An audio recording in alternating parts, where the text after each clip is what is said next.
Sir నమస్తే అండి. ఏం పేరు సార్ మీ పేరు? నరసింహరావు.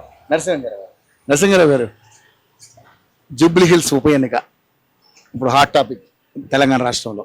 సరే, మాగంటి గోపీనాథ్ గారు ఎటువంటి సేవలు అందించారు మీ అందరికి తెలుసు, ఎందుకంటే ఇప్పుడు మీ అందరూ చూశారు కాబట్టి, మన హ్యాట్రిక్ ఎమ్మెల్యే కాబట్టి. సో ఆయన మరణానంతరం ఇక్కడ ఉప ఎన్నిక వచ్చింది. కాంగ్రెస్, బీఆర్ఎస్, బీజేపీ గట్టిగా పోటీ చేస్తున్నాయి. ఎట్లా ఉంది సార్ ఇక్కడ పరిస్థితి? అంటే జూబ్లీ హిల్స్ ఎలా ఉంది సార్? ఇప్పుడు జూబ్లీస్ అయితే చాలా మంచిగా ఉన్నది, కానీ ఇప్పుడైతే యువకుడు నవీన్ యాదవ్కు అంత నవీన్ యాదవ్కే అందరూ అది చేస్తున్నారు నా అభిప్రాయం. చాలా ఇప్పుడు యువకుడు కొత్తలో కూడా ఛాన్స్ ఇవ్వాలి కదా. ఇప్పుడు 2 సార్లు మాకంటే గెలిచిండు కదా. ఇప్పుడు అంటే మాదంటే కూడా వర్క్ అనేది ఎక్కడ చేయనట్టు కనిపిస్తలేదు, ఎక్కడ చేసినట్టు ఎక్కడ కనిపిస్తలేదు. ఇప్పుడు గత 10 సంవత్సరాల నుంచి 2 సార్లు గెలిచిండు, 3 సార్లు కూడా కొత్త యువకునికి అవకాశం ఇస్తే చాలా మంచి ఉంటుందని నా అభిప్రాయం. సో నవీన్ యాదవ్ కొత్తగా వస్తున్నాడు, పైగా మాస్ లీడర్ కాబట్టి ఒక అవకాశం ఇవ్వాలి.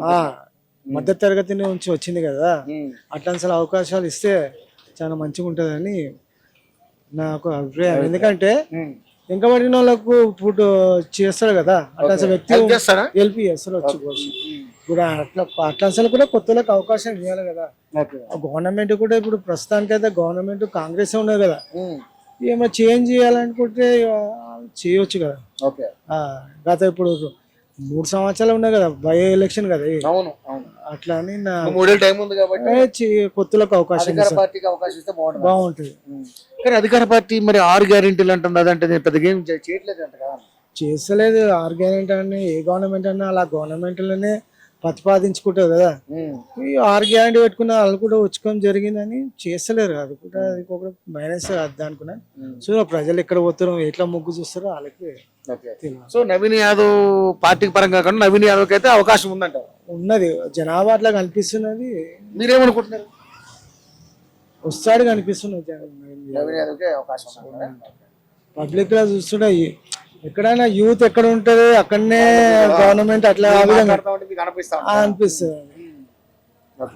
సో ఏంటంటే ఇక్కడ సమస్యలు ఉన్నాయి ఈ నియోజకవర్గంలో బాగా. గత నేను చూస్తూనే ఉంటున్నా, గత 10 సంవత్సరాల నుంచి డెవలప్మెంట్ ఏం లేదు. ఎట్లున్నా అట్లనే పాత బస్సు అయితే పాతనే 6 నెలల్లో చేసిన బహుశా అని. ఏమన్నా పాత బస్సు ఎట్లున్నది 40 అది పాత బస్సేగా. ఇది అంతా పాత బస్తే, డ్రైనేజ్ వర్క్ లేదు, అది వర్క్ లేదు, ఏం లేదు. తాగే నీళ్ళు బాగున్నాయి, వాటర్ అయితే మంచిగా ఉన్నాయి, కానీ రోడ్స్ అనేది ఇంకా చేయలేదు అనమాట. స్ట్రీట్ లైట్లు అయితే బాగున్నాయి, మంచిగా మంచిగా చెప్తాము అంతే. సో మరి మాగంటి గోపీనాథ్ ఇప్పుడు నవీన్ యాదవ్ మీద నమ్మకం ఉందా చేస్తాడని? ఇప్పుడు కొత్తలో కూడా ఒక అవకాశం ఇవ్వాలి కదా. ఇది బై ఎలక్షన్ కదా, అట్లా అని ఇస్తే బాగుంటుందని నా ఉద్దేశము. అది ఇప్పుడు మాకంటే 10 సంవత్సరాలు, గత 10 సంవత్సరాల నుంచి చేస్తున్నాడు అభివృద్ధి.